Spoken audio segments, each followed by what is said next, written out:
अस्सलाम वालेकुम स्टूडेंट्स, आप देख रहे हैं इनसाइड लर्निंग। आज की इस वीडियो में हम देखेंगे कि जो चेन रूल है डेरिवेटिव में, हम उसको कब यूज़ करेंगे और उसके बेनिफिट्स क्या हैं अगर हम उसको यूज़ करते हैं तो। ठीक है, तो चेन रूल को आपने ज़हन में रखना है कि हम उस वक्त यूज़ कर रहे होते हैं जब हमारे पास एक फंक्शन जो है, मतलब अब फंक्शन इनसाइड अनदर फंक्शन होता है। लाइक हमारे पास जो है वो कंपोजिशन फंक्शन होता है। कंपोजिशन फंक्शन से क्या मुराद है कि हमारे पास एक एफ ऑफ एक्स फंक्शन है, ठीक है, लेकिन उसके अंदर एक और फंक्शन है जो कि जी ऑफ एक्स है।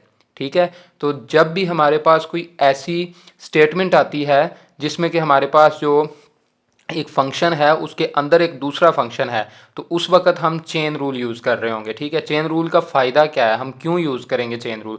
क्योंकि हम जो है, मतलब ये अगर एक स्टेटमेंट है तो इसको हम सॉर्ट आउट कर सकते हैं विदाउट चेन रूल भी, लेकिन मसला ये है कि उसमें बड़ा टाइम टेकिंग होता है। ठीक है, आप पहले इसको सिंप्लीफाई करेंगे, उसके बाद जाके आप जो है वो इस पर जो है वो नॉर्मल जो हमारी प्रॉपर्टीज़ हैं वो यूज़ करते हुए, डेरिवेटिव की प्रॉपर्टीज़ को यूज़ करते हुए आप उसको सॉल्व कर रहे होंगे। ठीक है, लेकिन अगर आप चेन रूल को यूज़ करते हैं तो सबसे बड़ा फ़ायदा है कि आप अपना टाइम बचा सकते हैं। ठीक है, तो एग्ज़ाम में जब भी कोई क्वेश्चन आप हल कर रहे होते हैं तो वहाँ पे टाइम का इशू होता है डेफिनेटली। ठीक है, तो चेन रूल को जो है, हम कुछ एग्जांपल्स हैं उसको हम देखते हैं, उनकी मदद से हम देखेंगे कि कहाँ पे हमने इसको अप्लाई करना है और कहाँ पे हमने अप्लाई नहीं करना। ठीक है, तो हमारे पास जो एग्जांपल है, अगर आप इस चीज़ को देखें, अगर ये स्टेटमेंट आती है, आपके पास ये वाला फंक्शन आता है 3x+1, तो दैट मीन्स कि ये ओनली वन, एक ही फंक्शन है हमारे पास। ठीक है, तो यहाँ पे हमें जो है वो चेन रूल अप्लाई करने की ज़रूरत नहीं है। ठीक है, इसी तरह हमारे पास x की पावर 7 है, तो यहाँ पे हम डायरेक्ट पावर रूल लगा सकते हैं,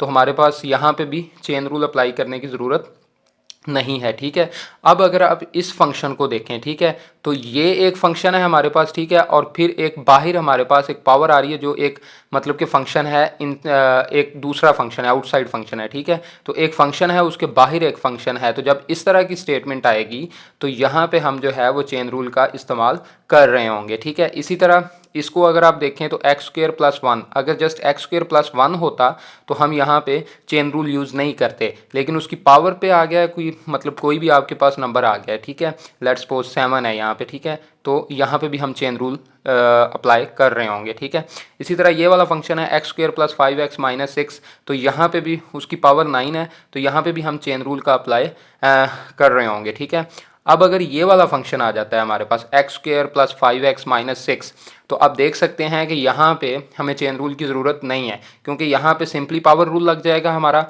और यहाँ पे हम इसको सिंपल डेरिवेटिव ले लेंगे और ये भी हमारे पास सिंपल डेरिवेटिव आ जाएगा, तो यहाँ पे हमें अप्लाई करने की ज़रूरत नहीं है चेन रूल। ठीक है, इसी तरह हमारे पास ये एक फंक्शन इनसाइड आता है और फिर उसकी पावर है। ठीक है, तो मतलब फंक्शन इनसाइड फंक्शन है, तो इसमें बेहतर ये है कि आप चेन रूल लगाएं।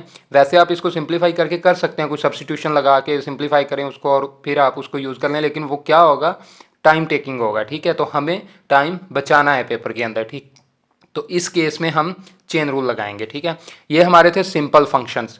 अब आगे अगर हमारे पास ट्रिग्नोमेट्रिक फंक्शंस आते हैं तो उनमें हम क्या कर रहे होंगे, उनमें भी हम सेम केस लेके चलेंगे। ठीक है, अगर हमारे पास एक सिंपल फंक्शन है साइन ऑफ एक्स, तो हम क्या करेंगे, यहाँ पे हम नहीं लगाएंगे हमारा चेन रूल। ठीक है, इसी तरह अगर हमारे पास फंक्शन है और फिर एक उसकी पावर आ रही है, ठीक है, तो यहाँ पे हम क्या करेंगे, हम चेन रूल अप्लाई करेंगे। ठीक है, इसी तरह आपके पास अगर साइन x² - 3x है, अब आप देखें एक ये फंक्शन है और फिर एक बाहर फंक्शन है जो कि साइन है। ठीक है, तो हमारे पास फंक्शन इनसाइड फंक्शन है ना, तो इस केस में भी हम जो है वो चेन रूल लगा रहे होंगे। तो आपने बच्चों ये चीज़ ध्यान में रखनी है कि जब भी चेन रूल अप्लाई करना है, आपके पास फंक्शन इनसाइड फंक्शन होना चाहिए। ठीक है, कंपोजिशन फंक्शन पे हम चेन रूल लगाते हैं अपना टाइम बचाने के लिए। ठीक है, अब मैं आपको बताऊंगा मेन फार्मूला क्या है। ठीक है, मेन फार्मूला चेन रूल का जो है वो ये है कि हमें फाइंड करना होता है dy/dx। ठीक है, तो हम कुछ सब्सटीट्यूशंस करते हैं और उसके बाद हम पहले फाइंड करते हैं